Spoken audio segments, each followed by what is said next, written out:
Hey, and welcome back to another exciting episode of Extra Feature. To have a fabulous director, Ramzi Abed, who's filmed First Person Survivor.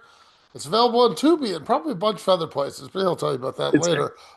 yeah, Go ahead. first You can person savior. save it. Oh, God, I said first person shooter or something. Oh, well, first person It's savior, okay. This is how Tubi. people will remember it, so it's perfect. Chad Meisenheimer's in it, but we don't really like him, so we're not going to talk about it much. Oh, Take that, Chad. Welcome. So, I was watching this film and I thought I really want to start your influence on filmmaking because I really think it's shown in your film, is what I'm thinking, but I want you to tell me it. So, what are your influences to make a film? I mean, I like so much stuff. I mean, really, and every project is different. So, I mean, really, the story and the thing is its own thing, and it's kind of singular. But I'm influenced by everything. But, obviously, I've watched and listened to and read so much stuff in my lifetime. Old enough to be able to say that's given me a lot of time to absorb a lot of pop culture and also just art and stuff over the years. But yeah, I mean, a lot of kind of like there are a lot of filmmakers and artists that I really vibe with, but that's just kind of like they're just like my brothers and sisters, pretty much. They're just like similar kindred spirits. So I really like Stanley Kubrick and Roman Polanski and David Lynch and um, Jean-Luc Godard, and I mean all these very different Okay. filmmakers from each other. I share my birthday with Pasolini. I don't necessarily like all of his films, but we have sort of a similar kind of personality. I grew up with a lot. I like a lot of punk rock. You can see I'm wearing a Sex Pistols t-shirt. I Um, did notice. yeah, and yeah, I mean, I like a lot of different things. I mean, with this film, I was actually kind of influenced. It's not so much an influence, but like inspired by certain things. Like actually, Napoleon Dynamite was like a big inspiration for this film, at least in so much of the look and kind of staging of it. A little bit Wes Anderson too, maybe subconsciously. I'm not really sure. I mean, I don't really look at things and like I don't mimic stuff or do anything like that or like design shots after other shots or nothing like that ever. But it's just not my thing. But it's all these influences are, I guess, are pretty much synthesized. I mean, yeah. I mean, I'm definitely into existentialist stuff too. Like Kafka is There we one of go. my favorite people in the whole world. And yeah, and I have a kind of a dark sense of humor. I really love John Lydon. That's another hero of mine, Johnny Rotten, John Lydon. Um, and I understand people like these kind of guys better than like I'm sort of a contrarian and I love cognitive dissonance and I'm sarcastic and I love satire. It's fun to like let people figure it out and just, fuck them in a Okay, nice what way. Because I was gonna ask the fucking the word fuck comes from love. A lot of people use the word fuck like it's really mean, but like if you fuck your wife, then don't you love her? Or you like? I mean, I don't know. It's just a word, right? So like, anyway, that's my personality is a little. It's like a knife, but like you want that knife in your body. I'm I here to like provide it. it. I like it. I was gonna go with Darren Aronofsky because I really felt I was watching Oh, an I love Darren. Aronofsky film. Because I Yeah, felt I very actually bonded with you. Not just on this film. I haven't I seen your love other I films. mean I love his work. I've actually had the privilege of meeting him several times, and believe it or not, it's crazy, but years ago he read a script. I mean, I was there's stuff there, but I don't get into it. But like, yeah, definitely kindred spirit. I mean, Pi is one of my favorite films. I really like Requiem for a Dream. Mother is probably my favorite of his movies. But yeah, I definitely like Aronofsky. Yeah. Okay. That was just so I want people to get what we're getting at while watching this film because it's a little different. You know, Yeah, it's sort of a test of your like these days people are very everything's so fast paced and we live in like a TikTok kind of Instagram stories world. So it's kind of it's kind of a test of your patience, for some people, but I hope it's rewarding. It's sort of a psychedelic experience too. yes, I was getting You there. don't even have to be on drugs, but I will No. put you in a schizophrenic reality. So, okay, the crazy drone shot off the beginning, it doesn't really set me up for the movie. It's a beautiful shot. I loved it. But you don't set me up for what you're giving me later. So is it like a little Mm. trick you were starting with? I mean, that's again, like it's open to your interpretation. I mean, my idea was that I want to drop you into this guy's world and kind of show you, like, it's sort of like, there's also, I don't know if you ever seen it. Like I was a kid, I saw the Eames film, uh, Charles Eames or Ray Eames, I forget. Anyway, there's the Power of Ten. There's a film where like it just keeps going and just until you're like, whoa, you're like in space, and it's for perspective, to understand, like, you don't know who your next door neighbor is. You don't really know the people next door in general, but like, you're, like a mass shooter could be living right next door to you and you probably don't even know, you know True.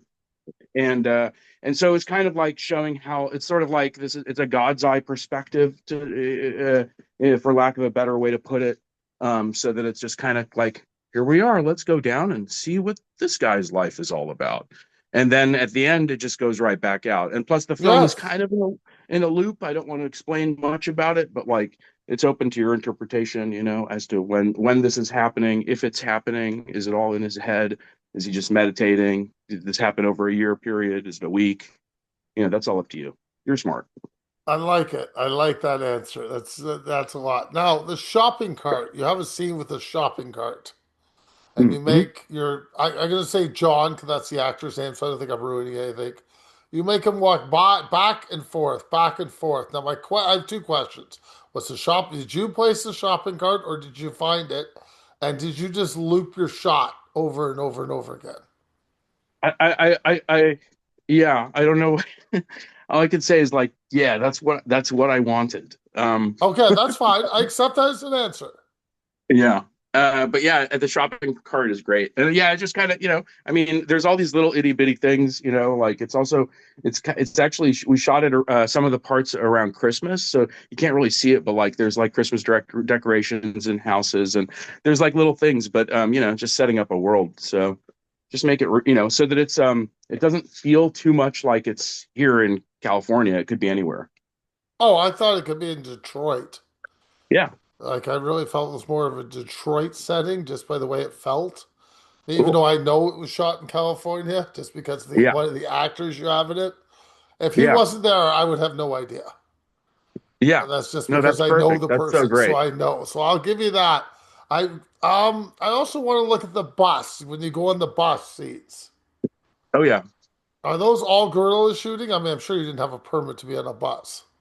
Yeah, that's all guerrilla. I mean, the film was is this film was entirely guerrilla. I mean, That's what I more so thought. than anything. Yeah, more so than anything I've done. I mean, definitely I had a lot of freedom because I scouted, I was able to shoot in the area. I mean, it took some timing and planning to make it feel so barren, also. I mean, you really get to I mean, I was very lucky in a way to be able to pull this off because, I didn't want it to have that vibe, where it's like, I definitely, other films that maybe kind of in the back of my head, like Taxi Driver and Eraserhead for that matter, just stuff where there's less people, less central characters also.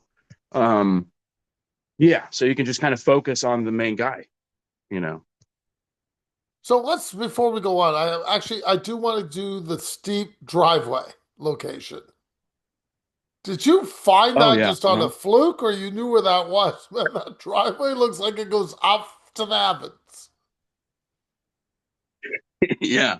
So that's my workplace. That's where I work. I mean, it just so happened that I mean, so there's, some might even be like, oh, well, that's a direct parallel. It's like, again, I'm just, it's really in service of the story. It just so happens that the place I work at, is that parking lot and stuff is like there. So it was just like such a cool spot and just so perfect to have what I was writing to unfold. So yeah, that was just, I mean, I wouldn't say it's luck, but yeah, that just so happens to be there, and just the right time of day and looking at the shadows, and you know, um, so that each thing, it definitely, there's another influence, although not directly, more like in the idea of it, was Groundhog Day, which actually I still to this day haven't seen the whole movie. Ah, Um, Yeah, I've probably seen like three-quarters of the film. And like I just keep seeing, it's like one of those things that's always on TV too. So but it definitely, was in the back of my head, to like make it like it's every day is the same, and so you're kind of repeating the same setups and creating that monotony in his life. Well, just because a certain person I have to comment on, I want to get to there. How did we cast John? Did you know John? Did you put a casting call out for John? Yeah, so I didn't know you knew John. I don't know John. I know Chad. Oh, okay. So you just know chat. Oh, okay. So interesting. So okay, yeah. So John, I actually met John, man, quite a while ago. Probably almost like 15 years ago or something. Maybe even more. Shit. Like, I guess I've known him for like 17 years or something. Anyway, we'd met like at like a screening, and I knew him from various people, and what's funny is I knew him from my first exposure to John it was in the opening scene of Poltergeist. Because he's I don't know if you've ever seen I have like a lot of like an affiliation with Trauma, as I've worked with Lloyd Kaufman and he's been in my movies and I used to do some acquisitions for them. But anyway, so like John was in Poltergeist, which is this crazy, Poltergeist, Night of the Chicken Dead. Um, which was a musical with like kind of a anti-fast food satire movie with zombie chickens. But in the beginning of the movie, he's like taking a shit basically. Like or something, or no, he's jacking off. That's what he was doing. He's jacking off. But like anyway, he meets a horrible end, and the thing goes up his thing. And but it's such his performance is so amazing, and that was really my first exposure to John, so to speak, no pun intended.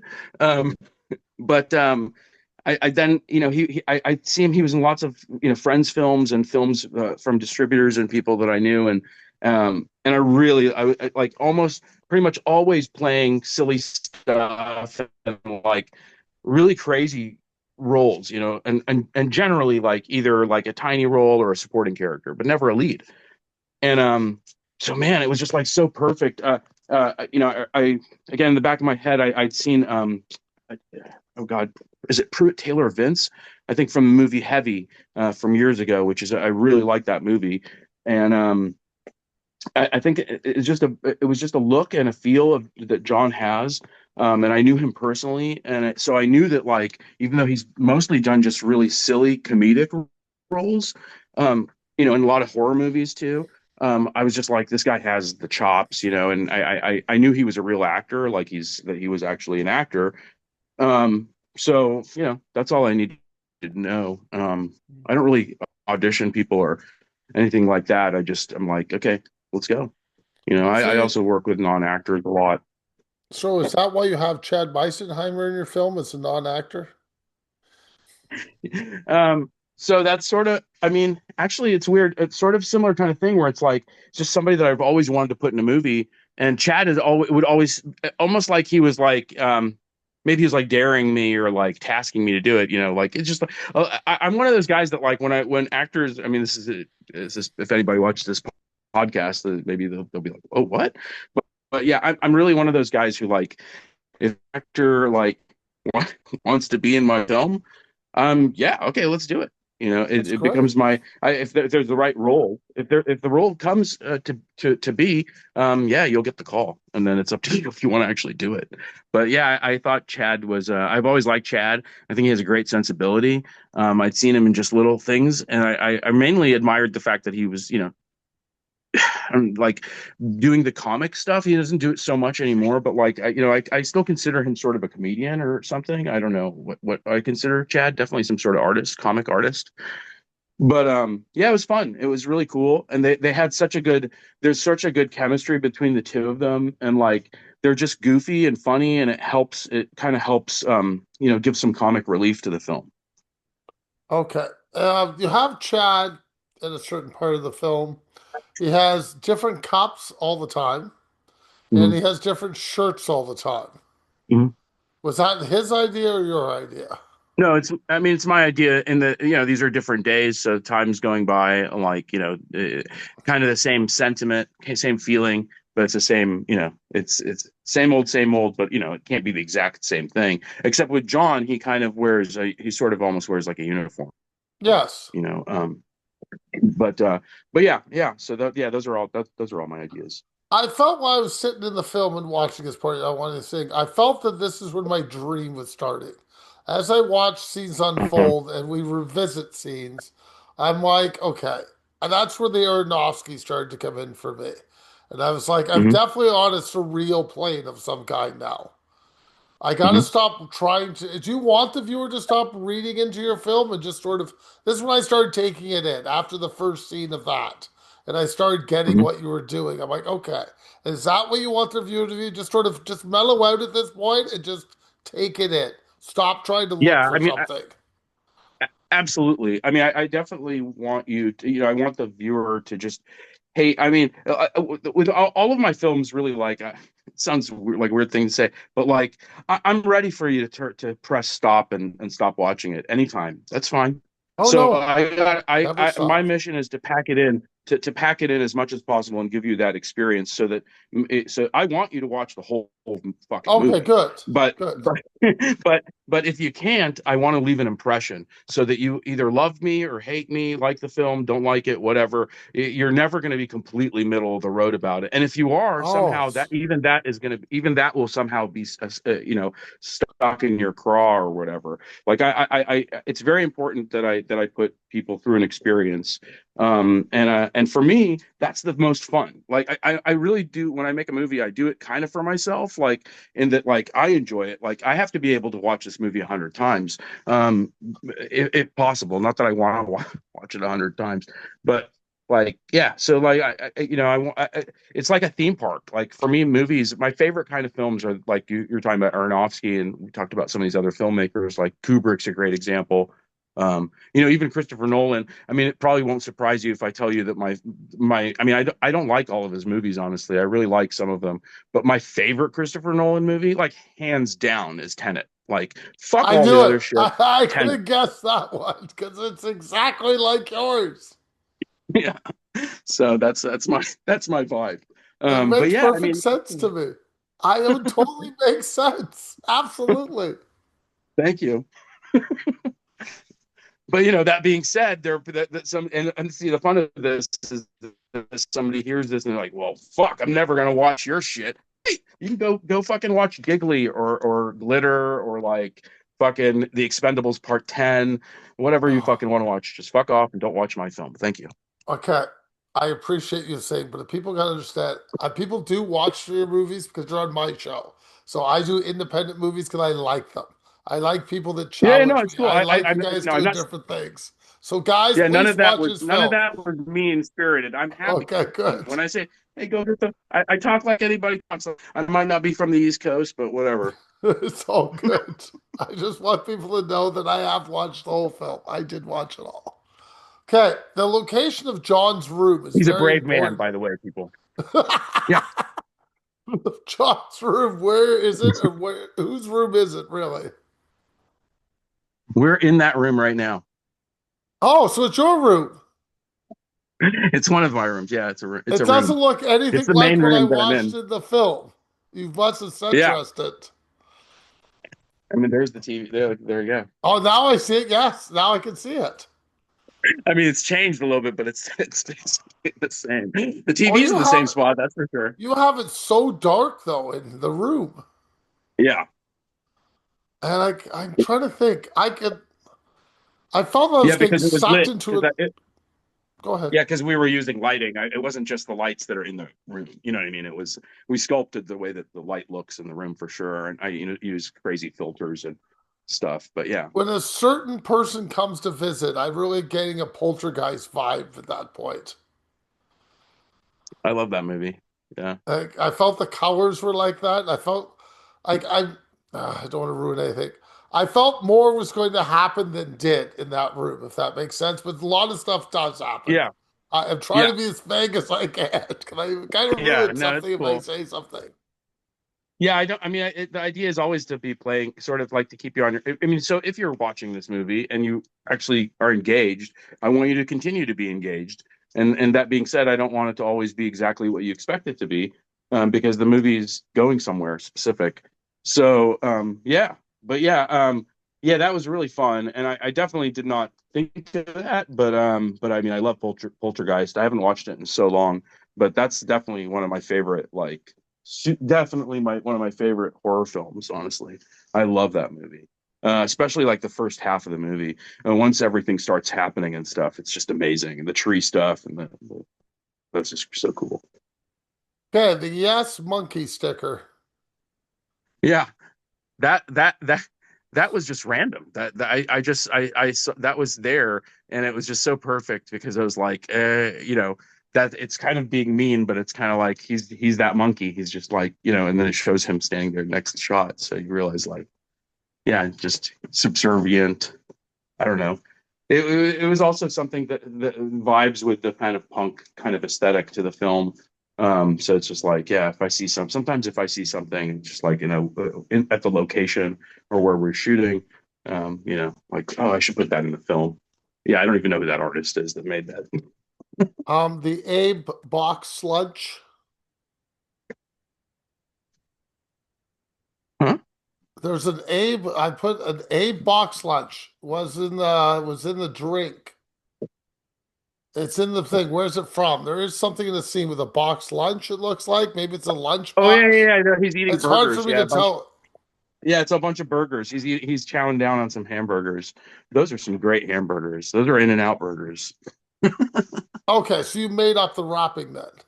Yeah, yeah. Yeah, I put it all together. But yeah, that's yeah, yeah. I mean, but it looks like any, like again, the idea is for things to be relatable. So like if you're in Missouri or you're in New York or you're in Oregon or where the hell you are, wherever the hell you are, you can kind of imagine all these things and like, stuff that's relatable, you know, So and plus not too branded here and there, you know. I found the film very surreal at times with the very little dialogue you added to it, which is Yeah. fine. But then near the end, you change a certain character, what they do, and their interaction threw me off completely. Was that the plan? Yeah, because and it's open to interpretation if that stuff is really happening or if that's in his head. Because yeah, because also his character is going through a transformation. Because you notice Yes. that he's sort of becoming almost more confident too, and like kind of like getting a spine. Um, but yeah, which is scary. I don't want I don't want to give away what the whole point of that is saying, but like there's something and he was seeking that and that like the idea is that where all the power lies, the power is in that, you know and it's an analysis of that because it's the idea that like this is what unfortunately this is how it works, like in the psychology of a person who could do something horrible. um you know um but yeah, so the whole vibe shifts, because and it's silly because I mean it will tell like, okay, that's obviously not happening. Like the person that they're talking to, what suddenly that person wants to talk to them? That's pretty weird, and just some of these other things. But yeah, it's fun to do that, and I also felt like it was good because like for the audience, it's hard for people to like watch a movie where there isn't that much talking and it's the same. You're like, oh my god, is this the same thing over and over again? Like, obviously it's subtly changing, but yeah, by that time yeah, he's talking more, and it helped a lot. James Duval, for sure, his character was part of that too. Is that I wrote that character so that obviously I wanted to get as much as possible out of that role. So that was also kind of works in that direction. And when they if that makes sense. It does. How many times did you have to shoot scenes? So, I mean, I know you're Groundhog Day shooting. That's fine. We can go whichever way you want. Did you revisit these on different days, or was it always shot on one day? So, just for continuity issues. Um, as much as possible shot on, we did have some pickups and stuff, but as much as possible everything was shot in the same days, so that the stuff was, I mean really I this film, partly in the way that it's written, is designed so that it was done with less money and more ease and stuff, so that even, I mean, not to give it away, but even like when it's like, okay, well, we're, instead of like cutting each time, just go back. That's going to be when you're going back. And then, okay, let's do it again. You go back this way, and this time you're going to do it like this. And the next thing you know, I'm like, oh shit, I've got like 20% of the movie done. Oh, So it, interesting. yeah, so that's definitely like more of a for I think that that's a fun thing to talk about because this movie's so surreal. You wouldn't think that I actually had some very pragmatic stuff happening in it, but like the way that this movie is constructed on a pragmatic level is to make it just as like this is this is an example of a movie that like, hey, you're an indie filmmaker, you want to know how to make a movie on a micro budget level and do it and shoot it in like 5 days because that's basically what it took for us to Wow. shoot this movie. Um, That's and really quick. that's how you do it. You got to design it that way, though. So that it's an economy, an economy like there's economy with like money. There's definitely an economy with time because you only have so much. So anyway, so that's part of that. Perfect. Can I have your favorite film, please?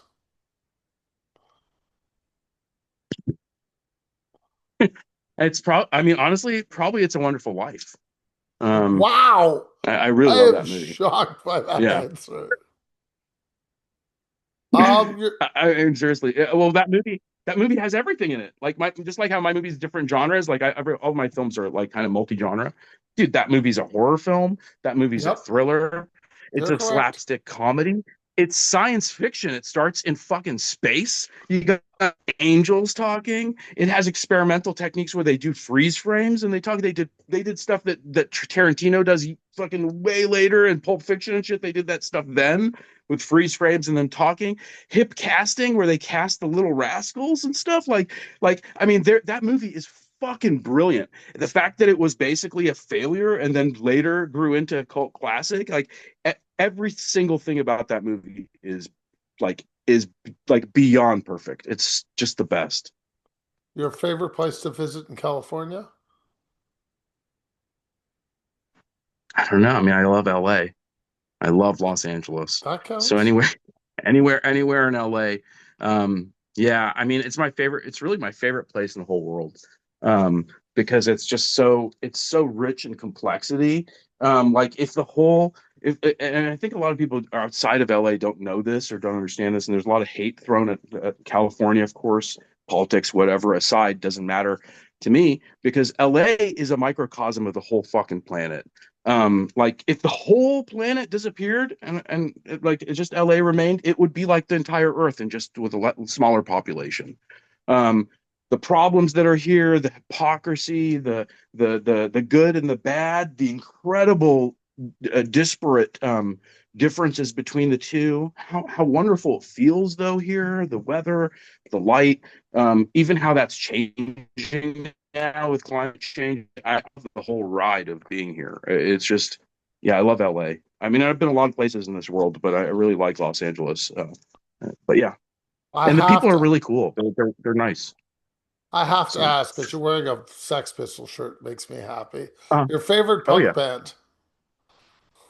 I mean, it's the Sex Pistols. I mean, I like Exploited also. I love the Clash. I like a lot of older stuff like Bad Brains, and I like some new stuff here and there. There's a guy named Meryl Streak that I found out about who's Irish that opened for PIL.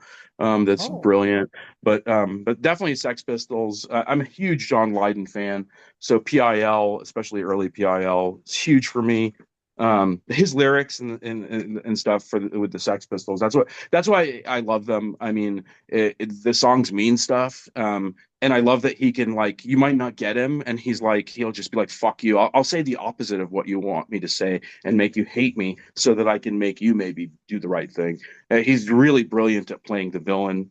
And I mean, like I said, those songs like Anarchy in the UK or Submission, or they're just those lyrics are coming out of a guy who was like basically a teenager. Like when he wrote those lyrics, it's like it's fucking amazing. Most people don't know that stuff. Like I didn't even know that PIL, the band Public Image Limited, he got the name from this. I already forgot the woman's name, but it was some like like existentialist philosopher lady that basically wrote this book about the public image being limited and stuff. He's a very brilliant guy. You never know what he's actually up to, and that's cool. So yeah, before I let I just like a lot of punk. I respect the Ramones, but to me the Ramones are just a party band. You're correct. I will 100% agree with you. Before I let you Yeah. go, tell everybody to find the rest of your films. Are they all available on Tubi? So actually, this is really cool. For me personally, just I'm happy because at least there's places, not in the most easy to find places, but a bunch of my movies are on multiple platforms right now.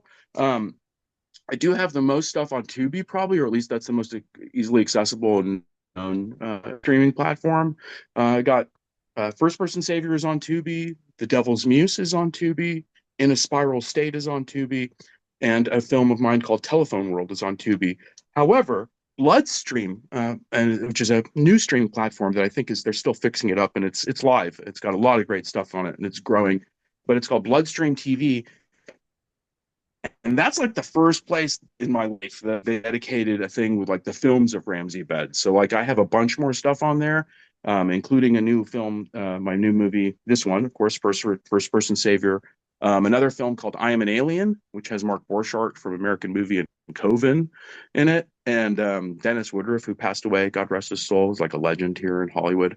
That's also on there. And so is a film of mine called Clay Fields, which is like one of my, I really am proud of this movie. It's a shot on video film that really, the aesthetic of it and the feel and the whole story is really, it's a found videotape, kind of like a feature length tape from The Ring. Like if you imagine the tape, like you found the tape from The Ring, but it's a little over an hour long. That's what this is. Um, Oh, it's and great. that's also there. I have some stuff at Troma now, Fossum. Yeah, so just look up my stuff. You can type my name in, and good luck. Thank you for your time and have a great day. Thank you, sir. Really appreciate you. Much love.